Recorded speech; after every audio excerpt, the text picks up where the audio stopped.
Irmãos, nós começamos na semana passada, os irmãos acompanharam, na semana passada, o início da exposição desse capítulo de Gênesis. Nós estamos estudando Gênesis já há bastante tempo e chegamos no capítulo 22. E na semana passada eu falei sobre os versículos 1 a 6 desse capítulo aqui. Nós caminhamos aí lentamente e estudamos os 6 primeiros versículos desse capítulo, e hoje vamos caminhar um pouco mais, tentando alcançar aí a explicação de outros versículos que estão aqui. Esse texto não é difícil de entender, porque é um texto histórico, e os textos históricos são de fácil compreensão. É diferente dos textos doutrinários. Nós encontramos textos doutrinários, por exemplo, nas cartas de Paulo aos Romanos, por exemplo, há textos às vezes pesados no campo doutrinário, difíceis de entender.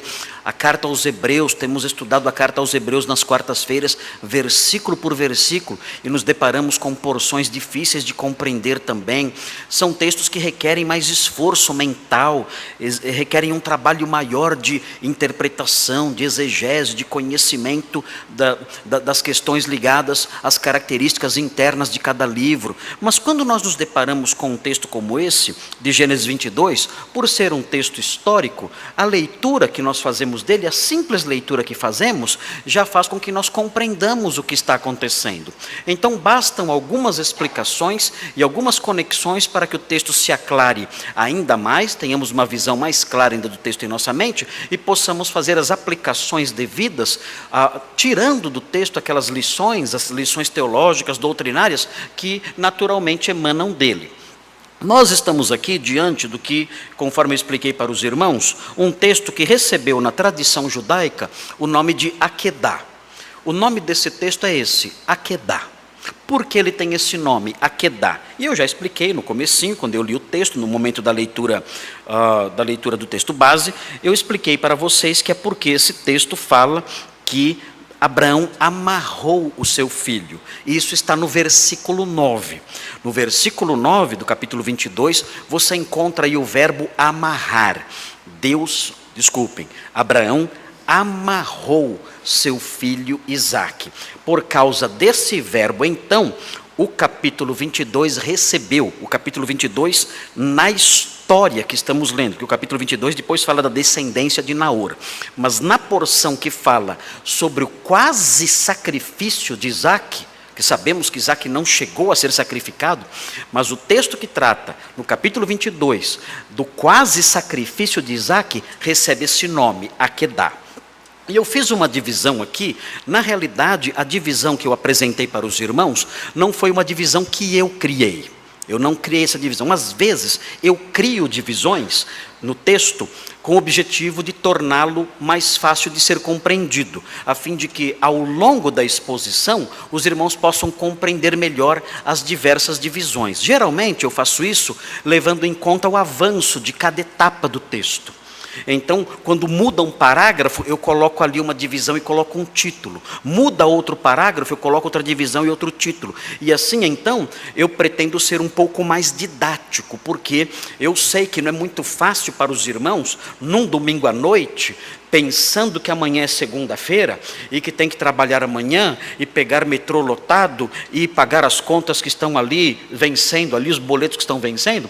Eu sei que essas preocupações todas começam a aparecer no domingo à noite.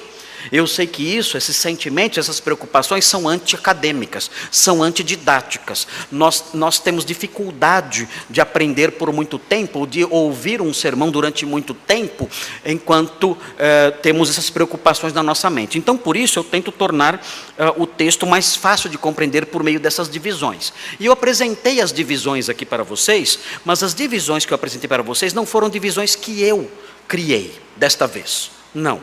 As divisões que eu apresentei para os irmãos são divisões que o próprio escritor criou, através de um artifício muito inteligente. O escritor, quando ele compôs esse capítulo, o capítulo 22, ele colocou nesse capítulo divisões literárias estratégicas. E nós percebemos essas divisões quando nós lemos. Se os irmãos olharem, os irmãos vão ver 3 movimentos nessa narrativa. Há 3 movimentos na narrativa, e esses movimentos, eles podem ser percebidos a partir de 2 frases, que são repetidas aqui. Se vocês olharem com atenção, vocês vão ver que o primeiro movimento começa no versículo 1 e termina no versículo 6. Por quê? Porque ele tem uma marca. A marca do primeiro movimento é a expressão eis-me aqui. E esse movimento termina com a expressão seguiam eles juntos. É assim que cada movimento da Akedah se processa. São 3 movimentos na Akedah.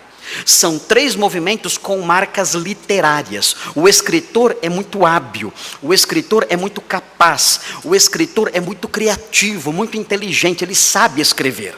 E ao escrever, ele coloca essas marcas literárias, para que nós percebamos as divisões, como divisões no avanço do texto, essas divisões naturais. Então os irmãos podem perceber essas marcas nos 3 movimentos. Veja aí, a primeira delas aparece no versículo 1, é o primeiro movimento. Veja, diz assim: depois destas coisas, pôs Deus Abraão à prova, ele disse, Abraão, ele respondeu, eis-me aqui. Começa aqui, então, a primeira marca do primeiro movimento, a expressão eis-me aqui.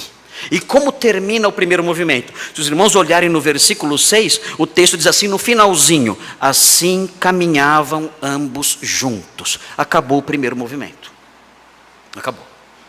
Acabou com essa frase, caminhavam ambos juntos. Agora vejam como começa o segundo movimento. Versículo 7.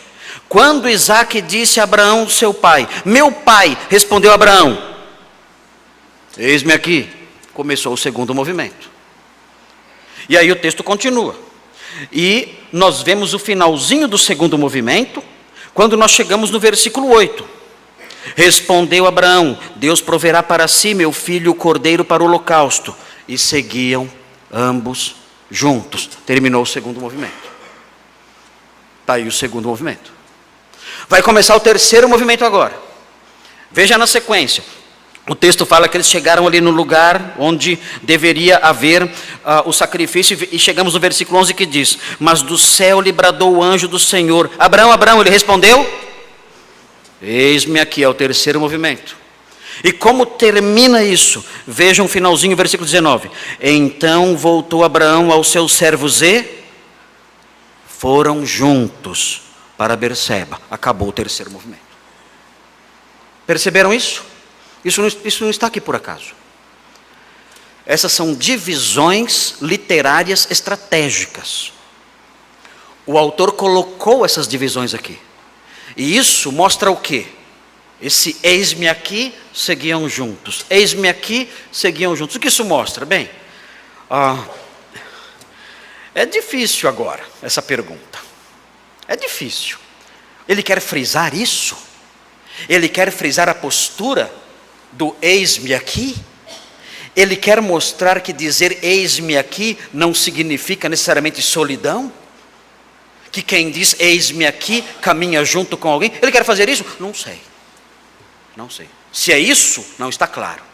Mas o que eu sei a partir disso, o que é possível perceber, algo teológico, doutrinário, que nós podemos perceber a partir de algo assim, é que o nosso Deus, o Deus verdadeiro, Ele ama a arte bem feita.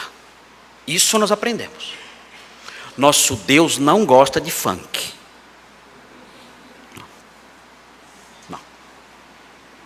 O nosso Deus gosta de uma arte bem feita, inteligente, caprichosa. Ele gosta disso. É disso que Ele ama. Quando Ele criou o universo, Ele embutiu beleza no universo. Quando Ele criou os céus e as estrelas, Ele embutiu cor, Ele embutiu brilho, Ele embutiu estética. O Senhor é um artista. Ele é assim.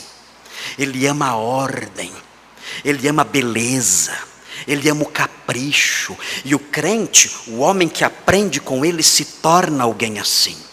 O homem que aprende com esse Deus, o Deus dos recursos da arte literária, o Deus da pintura, o Deus da música, da melodia, O Deus que esculpe as crianças no ventre da mãe.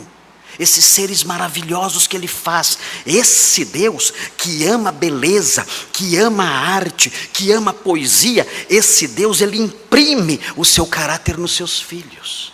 De modo que os seus filhos se tornam assim também. Se tornam pessoas que amam a poesia, que amam a beleza, que amam a arte correta. São pessoas ordenadas, equilibradas. Você não encontra um crente que a casa é um chiqueiro. Você não encontra isso. Se você encontrar, é bom rever. Se essa pessoa realmente conhece a Deus e permite que Deus influencie a sua vida. Mas o crente verdadeiro, a casa dele não é um chiqueiro. O caderno do aluno crente não é um caos. Não é uma baderna. As suas gavetas, os seus quartos, você entra dentro, você não vê lá como se tivesse acontecido uma briga de onças lá dentro. Um caos completo, a baderna completa. Não. O homem que conhece a Deus e é influenciado por Ele, é acometido, por assim dizer, ele é influenciado, por assim dizer, por uma disposição ordeira, equilibrada, bela. Ele não é dado a gritarias, ele não é dado a badernas, ele não é dado a escândalos, ele não é dado a palavras feias, ele não diz palavras feias, nem me refiro a palavrões, mas palavras feias não saem da boca dele. Por quê? Porque ele foi influenciado por esse Deus aqui. O Deus que coloca detalhes, enfeitinhos nos seus textos. O Deus que coloca ornamentos na palavra que Ele nos deu. O Deus que se preocupa em colocar beleza nos detalhes das coisas que o revelam. Esse é o Deus que nós conhecemos. E quando conhecemos esse Deus, Ele nos influencia, isso muda até a maneira como nós nos vestimos. Isso muda até o tipo de jardim que temos em nossa casa. Isso muda até a maneira como nós organizamos o nosso guarda-roupa. Porque aprendemos, o nosso Deus é um Deus assim. É um Deus que ama essas coisas. E isso pelo menos isso, esse recurso literário presente na Akedah deixa bastante claro para todos nós. Mas não é esta a lição principal que nós auferimos de um texto como esse. Não, nós vamos caminhar. Eu já expliquei para vocês o primeiro movimento, os versículos 1 a 6. E foi bom estar aqui compartilhando isso. Eu queria falar de novo, mas não posso falar, vamos demorar muito aqui. Então não vou explicar o primeiro movimento de novo. Mas vamos falar sobre o segundo movimento hoje, se Deus permitir o terceiro também. Vamos caminhando. Eu acho que dá tempo de eu falar. Vocês vão ser pacientes e vão caminhar comigo aí por esses movimentos. Se eu perceber que vocês estão muito cansados, aí eu paro e nós prosseguimos na semana que vem. O primeiro movimento, já aprendemos. Eu não estava. Entre no nosso site, o sermão está lá, e você pode ouvir no nosso site o sermão sobre os versículos 1 a 6, o primeiro movimento. E vamos então agora olhar para o segundo movimento da Akedah e aprender o que esse segundo movimento tem a nos dizer. Veja aí o que diz o texto. Segundo movimento, versículos 7 e 8. Versículos 7 e 8 tem aí o segundo movimento. A marca do movimento, da inauguração do movimento, é a expressão eis-me aqui, como nós já falamos. E a marca do término dele é a expressão seguiam ambos juntos. Estão aí os limites, o limite inicial e o limite final do segundo movimento. Vamos então olhar para o segundo movimento. Diz assim o versículo 7. Quando Isaque disse a Abraão seu pai: meu pai, respondeu Abraão, eis-me aqui, meu filho. Respondeu-lhe Isaque, eis o fogo e a lenha, mas onde está o cordeiro para o holocausto? É a pergunta óbvia, a pergunta que aparece aqui. Onde está o cordeiro para o holocausto? O que era o holocausto? Nós aprendemos quando estudamos o primeiro movimento. O holocausto aqui no português é uma palavra que vem mais da língua grega. Claro, é um termo hebraico, mas esse texto foi traduzido para o grego, e a palavra grega influenciou a tradução no português. Holocausto é uma oferta totalmente queimada. Isso é um holocausto. No holocausto, o ofertante pegava a vítima, um carneiro, um cordeiro, enfim, e pegava essa vítima e apunhalava essa vítima. E o sangue então escorria ali sobre o altar. E o que ele fazia então? Ele desmembrava essa vítima. Ele removia a cabeça do carneiro, e removia as pernas do carneiro, e removia as vísceras do carneiro, e dispunha essas partes todas ali sobre um altar, e ateava fogo na lenha sobre o altar, e aquilo era totalmente consumido pelo fogo. Isso era um holocausto, uma oferta totalmente queimada. Isaac é um jovenzinho aqui, nós não sabemos, parece que ele tem aqui, a ideia que nós temos, até pela expressão que é usada para descrever, ele é chamado de Naar, que significa um rapaz. Ele deveria ter mais ou menos 14 ou 15 anos de idade, é um adolescente. Flávio Joséfo diz que ele tinha 25 anos aqui, é um escritor do século I. Ele fala, ele tinha 25 anos de idade aqui. Existe uma tradição judaica que fala que ele tinha 27, já era um homem já.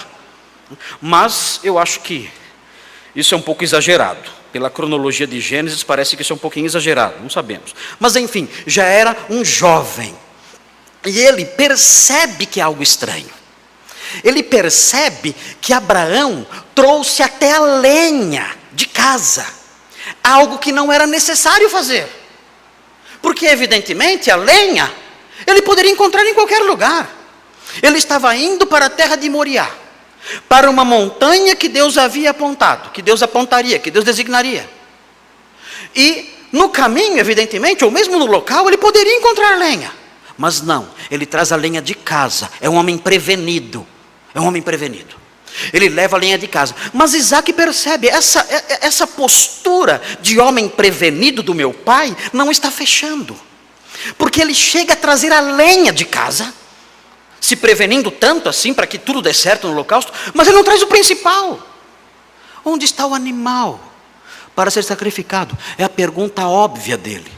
E o que nós temos nesse momento é um dos instantes mais carregados emocionalmente, em que Abraão vai expressar na sua resposta a sua fé. É difícil isso. Eles estão caminhando. Abraão já viu o monte ao longe. Nós vimos no primeiro movimento. Abraão já viu o monte, uma das montanhas de Moriá. Nós não sabemos ao certo que montanha é essa.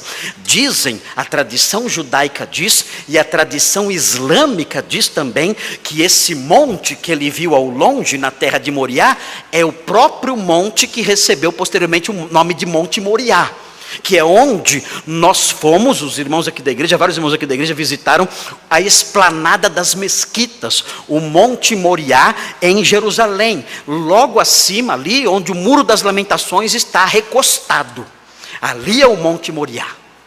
E dizem que ali, aquele monte é o local em que Deus apontou para que Isaac ali fosse sacrificado. Nós não sabemos disso, não sabemos, não temos certeza disso, porque o texto não fala que ele foi sacrificado ou quase sacrificado no Monte Moriá. O texto fala que ele foi quase sacrificado num dos montes na terra de Moriá.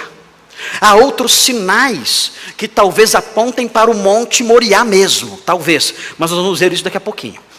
Enfim, ele caminha para aquela direção, ele já viu esse monte, ele já viu o monte ao longe e deixa os servos atrás dele e segue ele, o menino apenas, ele e o jovem apenas. E o jovem vai caminhando com a madeira nas costas. E Abraão vai levando o fogo e o cutelo. E o jovem pergunta: pai, temos tudo. Temos a madeira, temos o fogo, temos o cutelo, temos tudo. Mas onde está o principal? Onde está o carneiro para o sacrifício? Você consegue se colocar no lugar desse pai nessa hora? Você consegue? Você consegue imaginar a dor desse homem nessa hora? ele tendo que pensar dentro de si: o cordeiro é você. O cordeiro é você. Eu não consigo me colocar no lugar de Abraão nesse momento. É impossível isso. Mas eu acredito que aquela trajetória, entre o ponto em que ele deixou os seus servos, até o local do holocausto, tenha sido a trajetória mais difícil de toda a vida de Abraão. Que terrível prova. Seu coração está esmagado. A sua alma está em frangalhos. Os seus olhos estão marejados. A sua mente está confusa. Meu Deus, o que está acontecendo? O Senhor disse que esse menino me daria netos. E agora o Senhor pede que eu coloque sobre um altar e ofereça não um sacrifício qualquer, mas um holocausto. O Senhor quer que eu crave esse punhal no seu peito e separe as partes, e remova a cabeça, as pernas e as entranhas. E o Senhor quer que eu queime tudo sobre o altar. É isso que o Senhor pede de mim. E eu não sei o que pensar, porque o Senhor disse que Ele me daria netos. E Ele ainda não me deu nenhum neto. E Abraão vai caminhando. E na sua fé, ele diz o seguinte: eu vou fazer isso. Eu vou fazer isso. E ele diz aos servos: eu e o menino, eu e o rapaz, voltaremos depois que fizermos o sacrifício. O autor de Hebreus diz: ele acreditou que Deus iria ressuscitá-lo dentre os mortos. A fé dele era tão grande, tão intensa, que ele pensou o seguinte: Deus disse que Ele me daria netos, e Deus exige que eu ofereça em holocausto. Só há uma solução para esse problema: eu vou matá-lo, desmembrá-lo e queimá-lo, e o Senhor vai ressuscitá-lo, e eu descerei com Ele daquela montanha. Eu descerei, eu sei, porque Deus não mente, e Ele, ressurreto, me dará netos. Assim que ele pensou, diz o autor de Hebreus. Mas isso não anula, a fé não anula os sentimentos, as dores, as lutas, o sofrimento. A fé não anula essas coisas. E Abraão então caminhou para aquele monte, enquanto o garoto perguntava: pai, onde está o cordeiro?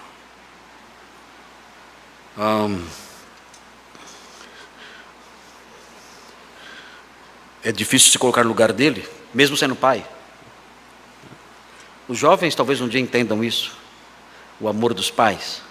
Hoje aqui na igreja teve o ensaio do casamento da minha filha. Eu estou deprimido. Acabou comigo esse ensaio. Me destruiu. Fui para casa quieto. Não falei com ninguém. Disse a Deus: eu não quero pregar. Não quero falar com ninguém. Porque eu estou levando a Isabela para o holocausto. O Nicolas chama holocausto agora. É o nome dele. É o holocausto. Coração pesado, triste. Meus olhos encheram de água. Triste. Vou deixar minha filha para outro homem cuidar, que nem de perto vai cuidar como eu.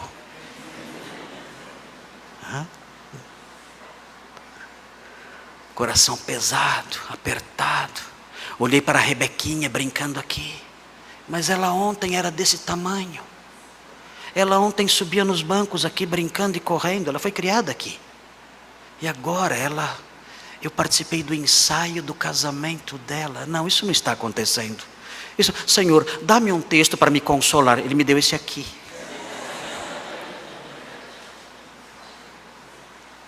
Difícil. É involuntário isso. São corações ligados. É um afeto sobrenatural. É um amor que ninguém explica. É um amor sem fim, imenso, é um tsunami de amor que vem sobre nós quando temos nossos filhos. E Abraão tem que lidar com esse amor sem fim durante o tempo em que ele caminha até uma das montanhas de Moriá. E qual é a sua resposta ao menino? Como ele fecha o segundo movimento? O versículo 8 mostra uma resposta fantástica. É uma resposta maravilhosa. Às vezes pensamos, é uma resposta evasiva. Quando eu era garoto e eu li esse texto, eu pensava, essa foi uma resposta evasiva. Veja o que ele diz. Respondeu Abraão: Deus proverá para si, meu filho, o cordeiro para o holocausto. A impressão que dá é que é uma resposta evasiva. Calma, filho, fique tranquilo, Deus vai dar um cordeiro. Mas Abraão estava mentindo para o seu filho, eu pensava quando eu li esse texto antigamente. Mas não é isso. Quando nós vemos o modo como os escritores neotestamentários tratam essa passagem, nós descobrimos que essa não foi uma resposta evasiva. Abraão deu uma resposta profética aqui. Ele disse: o Senhor proverá um cordeiro para o sacrifício. Eu sei que de um modo ou de outro, haja o que houver, eu descerei daquela montanha com você. E isso se cumpriu. Ele usa um verbo interessante, ele diz: Deus proverá. E isso lança a semente de uma frase que vai ecoar depois, de modo mais claro, de modo mais audível, de modo mais sonoro no texto lá para frente. O verbo prover não significa somente prover, significa ver também. Prover e ver. Ele está dizendo, Deus, no momento certo, verá o que está acontecendo. Ele observará, ele estará ali presente, e ele verá o que vai acontecer. E ele, enquanto estiver vendo, ele agirá de algum modo. Eu não sei de que modo ele agirá, mas ele vendo, agirá. E ele proverá esse cordeiro, e eu vou descer com você daquela montanha. E então seguiam ambos juntos. E cai o pano. E fecha o segundo movimento. E o que vai acontecer? Começa o terceiro movimento. Vamos ver o terceiro movimento? O segundo movimento é doloroso. O segundo movimento é um movimento carregado de emoção. Mas o terceiro é pior. O terceiro movimento é um movimento em câmera lenta em alguns momentos. O escritor bíblico, ele escreve de tal modo a focalizar certos detalhes. E ele faz isso narrando o texto de tal maneira que a leitura se torna lenta. Ele cria no leitor a impressão de lentidão. O que ele está fazendo? Ele está usando um recurso aqui. Ele está usando um slow motion. É assim que fala? Slow motion? É isso. Sabe quem inventou a câmera lenta? Moisés, o autor desse texto. Foi ele que inventou a câmera lenta. Já assistiram esses filmes? Quando naqueles momentos mais dramáticos, então o filme fica em câmera lenta. E aquela cena não acaba, e você fica ali em suspense, e a cena não acaba, você fala, mas na hora que correr mais, você coloca em câmera lenta. E a coisa vai caminhando devagar, e você totalmente envolvido naquilo. O que o diretor ou o produtor do filme quer fazer? Quer fazer com que você sinta a força do momento da forma mais plena possível. Ele não quer que seja lento. Ele não quer que seja rápido. Ele quer que seja lento, para você captar toda a força da cena. É o que acontece aqui no terceiro movimento. No terceiro movimento, o escritor, ele é hábil, e ele cria a câmera lenta, para que você perceba cada gesto, devagar, e sinta a força desse instante tão difícil. Veja, vamos ver aqui o terceiro movimento. Eu fico encantado com essas coisas que há na Bíblia. A Bíblia é um livro belíssimo em termos artísticos, em termos literários. Eu não encontro em nenhum escritor do mundo, e eu leio bastante, eu leio vários livros, eu não encontro em nenhum escritor do mundo tanta habilidade para escrever como nas escrituras. Não encontro, é impossível, não existe. Deus, ele capacitou esses homens de forma sobrenatural para criar essas coisas. Vejam aí o que diz o versículo 9. Vejam, diz assim, e aqui começa a câmera lenta. Chegaram ao lugar que Deus lhe havia designado. E aí vem. E ali edificou Abraão um altar. Sobre ele dispôs a lenha. Tudo lento, devagar. Amarrou Isaque, seu filho. Estão vendo? Vocês estão vendo essas coisas todas acontecendo? Conseguem visualizar essas coisas? Ele está dando detalhes do que aconteceu. E ele prossegue. Deitou o jovem sobre o altar, em cima da lenha. E aí vem, vejam agora ele inventa o foco. É foco? Que chama, Amorim, me ajude aí. Você que é o diretor de imagens aí, das nossas produções aí. É foco. É um foco. Ele focaliza. Vejam o versículo 10. E estendendo a mão. Você está vendo a cena? O que você vê na cena? O que você vê na cena? A câmera focalizou aonde? A mão dele. E a mão dele se estende. E chega aonde? Onde chega a mão dele? O texto diz, estendendo a mão, tomou o cutelo. São os passos lentos, em que ele agora focaliza isso. Abraão estende a mão e pega o cutelo. E o texto destaca, ele estende a mão, tomou o cutelo, e na sequência diz, para imolar o filho. Ele chega a levantar o cutelo, ele está disposto a fazer isso. Existe disposição nele para usar o cutelo. É interessante notar isso, porque há algumas coisas aqui que talvez, mesmo o texto sendo em câmera lenta, talvez nos escapem aqui. Olhem com bastante atenção para esse versículo 9. Vejam com bastante atenção a cena que está sendo pintada aqui. Vocês podem perceber nessa cena que é pintada de modo tão lento, vocês podem perceber que existe aqui uma passividade inexplicável. E essa passividade inexplicável é a passividade de Isaque. Ele é um jovem. Nós não sabemos o momento em que ele toma ciência de que o cordeiro é ele. Nós não sabemos. Em que momento ele percebeu que o cordeiro era ele? Em que horas caiu a ficha dele? Como diziam os jovens. Quando isso aconteceu? Eu acredito que isso aconteceu no momento em que ele começou a ser amarrado.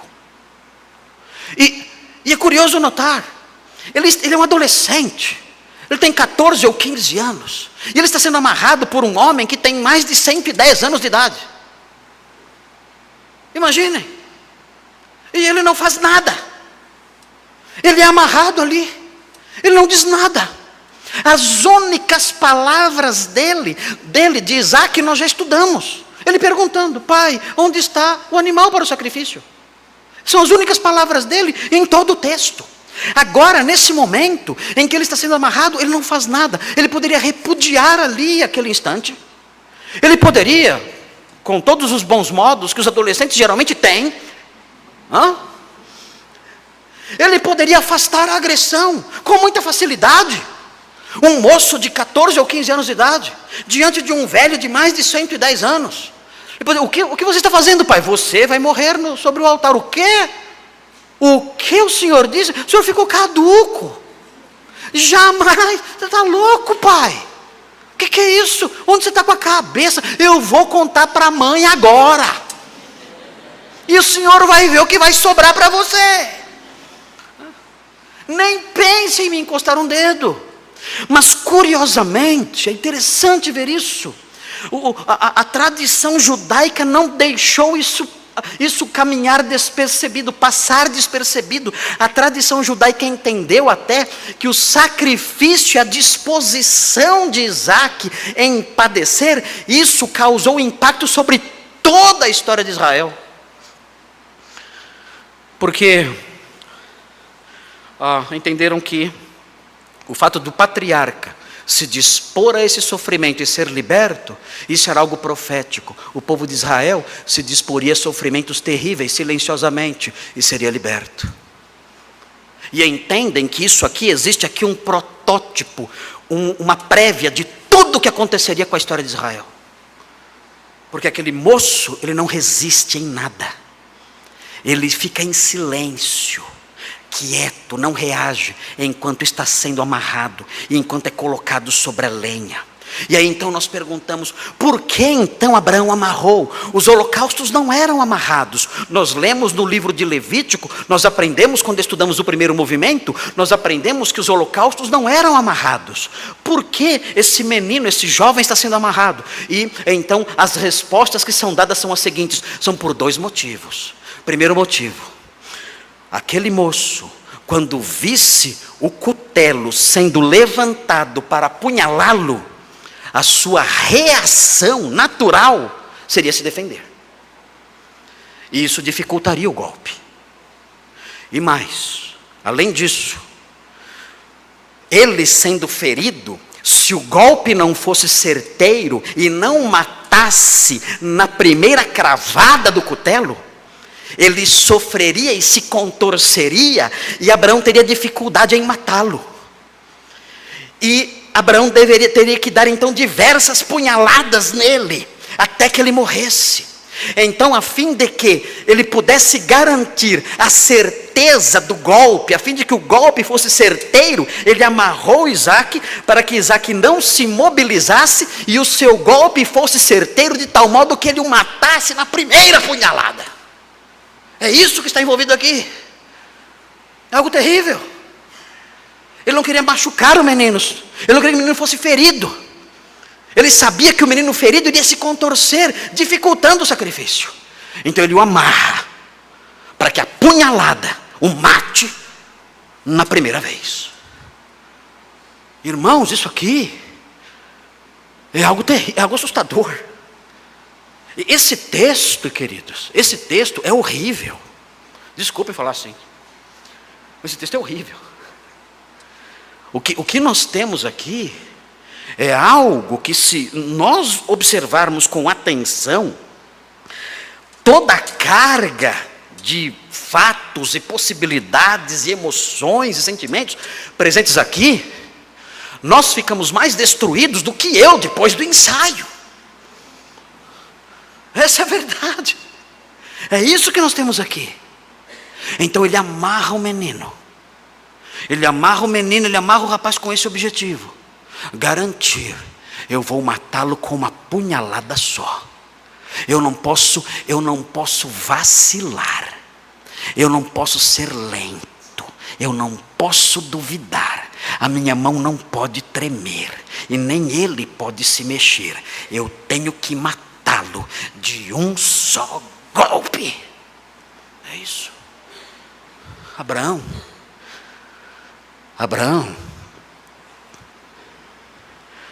você intercedeu pelos homens de Sodoma. O que há com você? Você intercedeu pelos homens de Sodoma.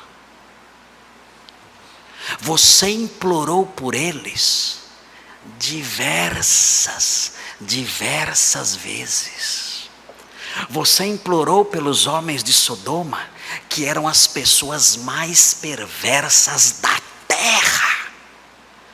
O que há com você, que agora não intercede pelo seu filho antes, o amarra e se dispõe a golpeá-lo sem tremer? O que está movendo você? O que o leva a esse ponto de obediência?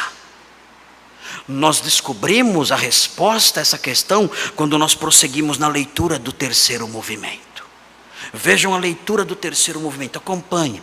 Diz assim o texto bíblico, diz assim no versículo 11, o texto fala assim, versículo 11, diz assim: mas do céu lhe bradou o anjo do Senhor.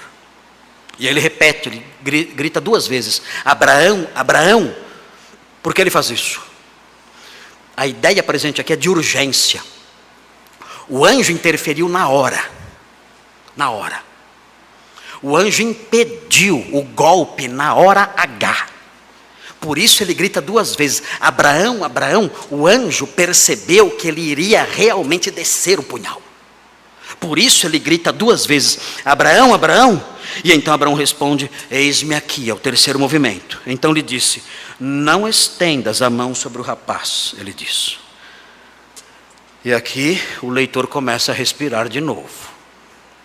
Aqui termina a câmera lenta. Aqui termina o ápice da narrativa. O ápice, o auge da narrativa termina aqui. Agora o leitor pode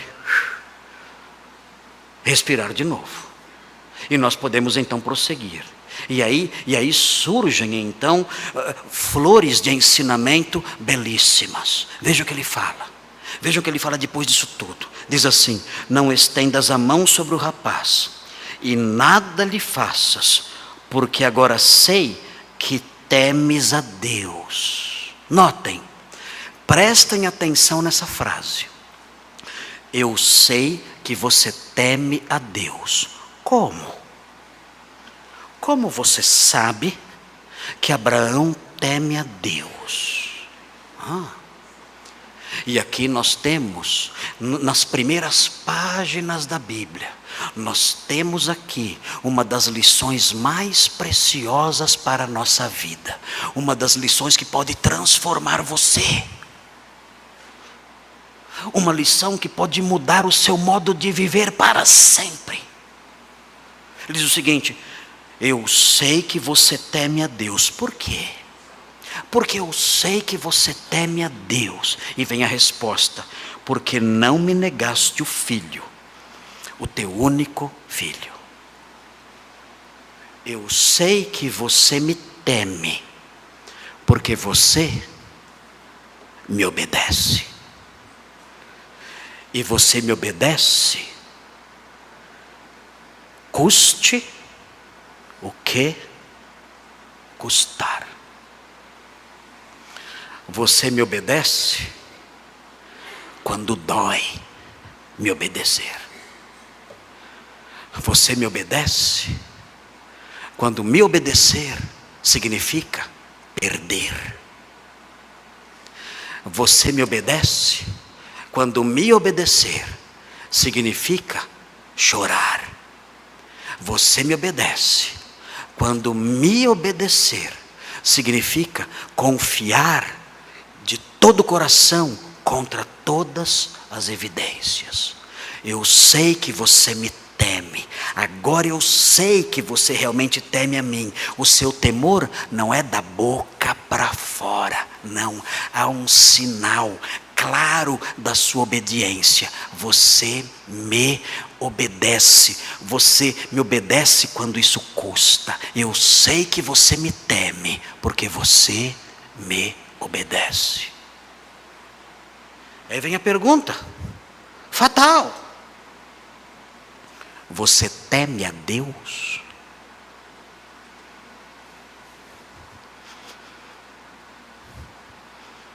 Você teme a Deus? Note, à luz da Bíblia, o temer a Deus não é algo que está só lá dentro. Temer a Deus se manifesta em fazer o que Ele manda. E sabendo disso, temos que responder: eu temo a Deus? Ou seja, eu faço o que Ele manda, mesmo quando isso custa. Eu faço o que Ele manda, mesmo quando isso envolve sacrifício, perda e dor. Meus queridos, esse é o único tipo de obediência de quem realmente teme a Deus. Se o seu temor de Deus não é assim, você não teme a Deus coisa nenhuma. E o mundo está cansado de palavras religiosas bonitas. Eu temo a Deus, mas não obedece. Na palavra de Deus há uma forte conexão entre temer a Deus e obedecê-lo. Ele diz: faça isso. Se eu temo a Deus, não importa o custo. Se eu temo a Deus, não importa o quanto isso vai doer. Se eu temo a Deus, eu faço. E essa é uma lição preciosíssima do terceiro movimento. E nós temos que pegar um versículo como esse e aplicá-lo à nossa vida. Nós não podemos deixar a palavra de Deus passar por nós como uma simples narrativa, uma simples história. Não, ela deve estabelecer os nossos padrões de pensamento. Eu devo dizer, o meu temor a Deus é do tipo que se manifesta: ao obedecê-lo, haja o que houver. E se você é assim, você é o homem que tem o perfil de Abraão, você é a mulher que tem o perfil de Abraão, a pessoa que teme a Deus e mostra isso ao fazer o que Ele manda, custe o que custar. Vejam a sequência, é muito bonito que vem agora, é muito lindo que vem aqui.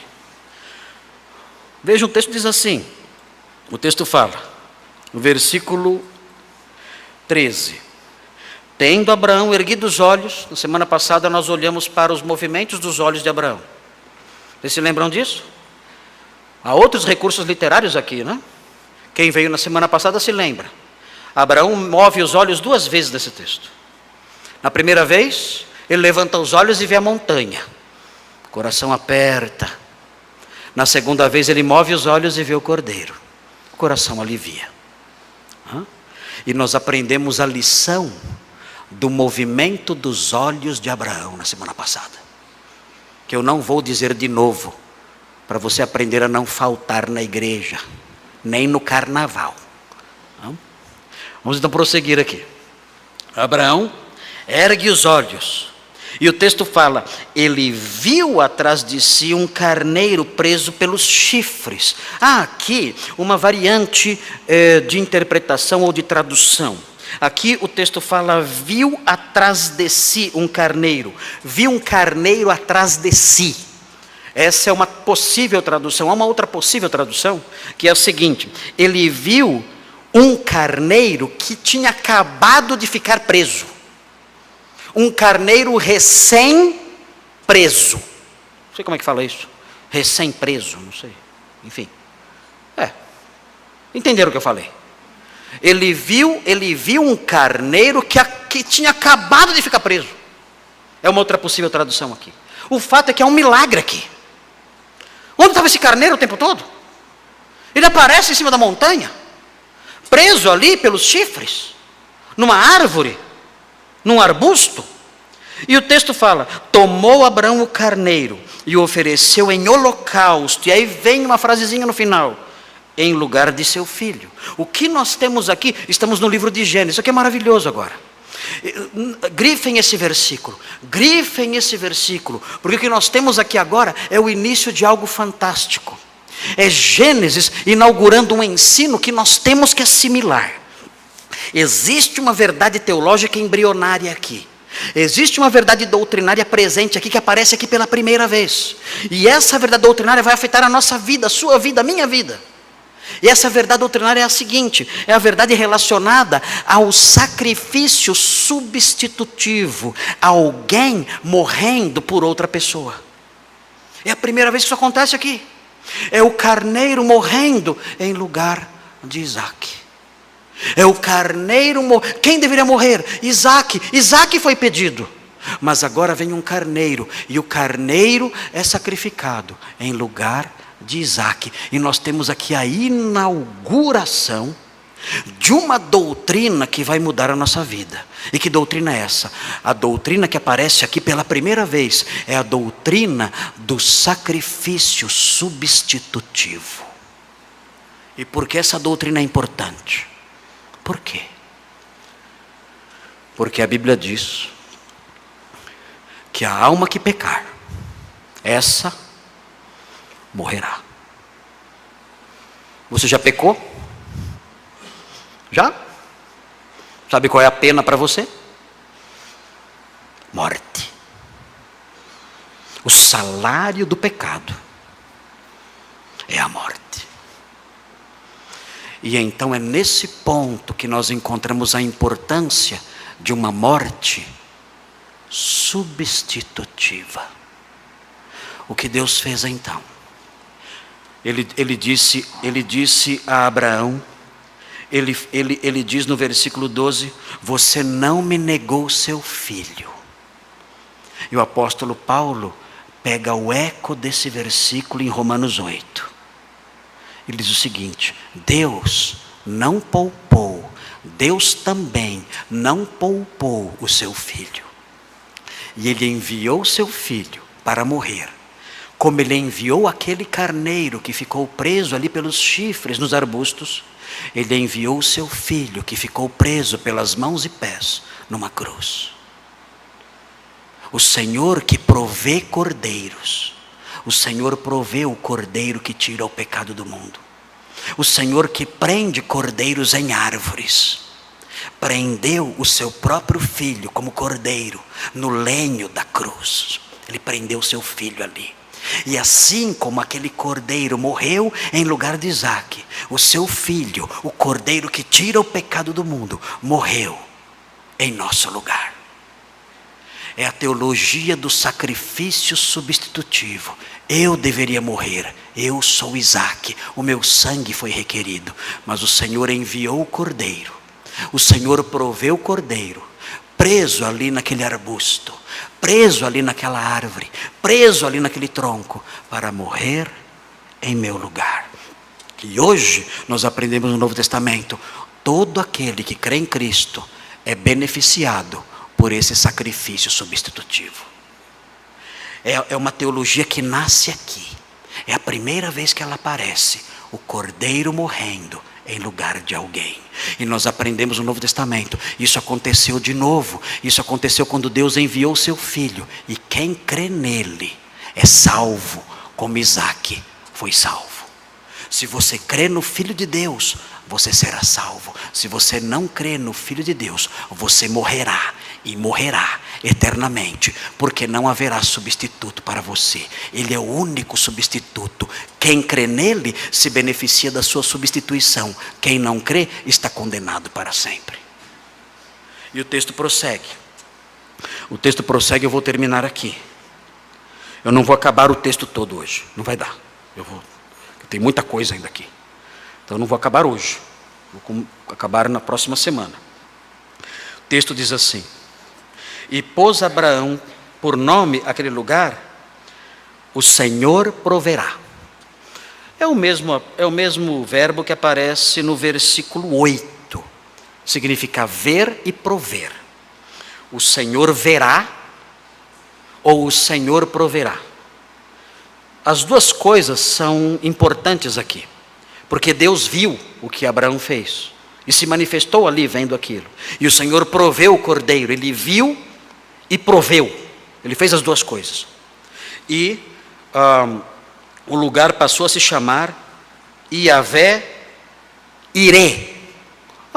No Brasil falam isso, né? Jeová Jiré. Não é assim que falam? Não tem isso. Jeová Jiré. Eu já vi igreja com esse nome. Igreja Sagrada do Santo, não sei o quê, Jeová Jiré. É isso aqui. É o Senhor proverá. Jeová, Yahweh, Iré. É o nome do lugar. O Senhor proverá. Acho que tem uma música que fala isso, não tem? Não tem música que fala Jeová Jiré, alguma coisa assim? Enfim, é baseado nesse versículo aqui. O Senhor proverá. E aí vem algo interessante. E nós vamos encerrar aqui. Diz assim: daí dizer-se até o dia de hoje. Apareceu um ditado naquela época. E aquele ditado permaneceu até na época em que Gênesis foi escrito. Por isso fala até o dia de hoje. O dia de hoje é o dia do escritor de Gênesis, Moisés. E o ditado é o seguinte: no monte do Senhor se proverá. O que significa esse ditado? No monte do Senhor se proverá. Bem, é algo que pode significar pelo menos duas coisas. Uma delas é a seguinte: no monte do Senhor, Ele providenciará aquilo de que eu preciso. Ou, no monte do Senhor, Ele será visto. Se o verbo prover significa também ver. No monte do Senhor, Ele será visto. No monte do Senhor, Ele suprirá aquilo de que eu preciso. E é interessante isso, porque no progresso da revelação bíblica, a expressão monte do Senhor passou a designar, no livro de Isaías, no livro dos Salmos, passou a designar o monte do templo. Ali onde os irmãos foram, há pouco tempo atrás, o monte do templo, ali onde nós visitamos a esplanada das mesquitas, ali é o monte do templo. E a palavra, o monte do Senhor passou a designar aquele lugar. Por quê? Porque ali naquele lugar, o Senhor se manifestava no templo ali de Salomão. O Senhor se manifestava ali. E se manifestava como? Provendo e se mostrando às pessoas, sendo visto e provendo as necessidades dos homens. E aí surge então esse ditado: no monte do Senhor se proverá. E isso permanece, dizendo: olha, onde o Senhor se manifesta, onde o Senhor aparece, ali Ele é visto e ali as necessidades são supridas. E isso tem implicações extremamente relevantes para a nossa vida como crentes. Por quê? Porque nós aprendemos que hoje o Senhor se manifesta não mais naquele monte. Aquele monte está lá ainda, o monte do Senhor está lá, o monte Moriá está lá, o templo não está mais lá, mas o monte continua lá, mas ele não se manifesta lá. Quando nós lemos o Novo Testamento, nós aprendemos onde o Senhor se manifesta. Onde Ele se manifesta? O apóstolo Paulo ensina, quando ele escreve aos Efésios, ele ensina que o Senhor se manifesta, quando ele fala aos Efésios, no capítulo 2, o apóstolo Paulo diz que o Senhor se manifesta na comunidade dos santos. Ele fala que a comunidade dos santos é o seu templo. Ele fala: vocês estão sendo edificados para a morada de Deus em espírito. A comunidade dos santos é onde Ele se manifesta. O Senhor está presente em todo lugar. O Senhor fala ao coração das pessoas individualmente. Mas o apóstolo Paulo diz que existe um contexto, um ambiente em que Ele se manifesta de modo especial. E esse ambiente em que Ele se manifesta de modo especial, habitando ali, é a comunidade dos santos. E nesse contexto, na comunidade dos santos, ali o Senhor provê aquilo de que eu preciso. Aqui é o monte do Senhor, onde Ele provê aquilo de que nós precisamos. E se isso for verdade, o ajuntamento dos santos é extremamente importante para nós. Por quê? Porque no ajuntamento dos santos, Ele supre as nossas necessidades. Por que eu estou fazendo questão de frisar isso? Por que estou fazendo questão de frisar com o apóstolo Paulo em Efésios 2, que o convívio dos santos é o lugar, é o ambiente em que Deus se manifesta de modo especial? Por quê? Meu objetivo com isso é fazer com que os irmãos valorizem o ajuntamento dos santos. É nesse ajuntamento que o Senhor vai prover as nossas necessidades espirituais. É nesse ajuntamento que Ele vai se manifestar de modo mais nítido para as nossas vidas. E eu quero dizer isso para vocês, porque nós não temos dado, e eu quero encerrar com isso, nós não temos dado o valor devido ao ajuntamento dos santos. Não temos. Há irmãos,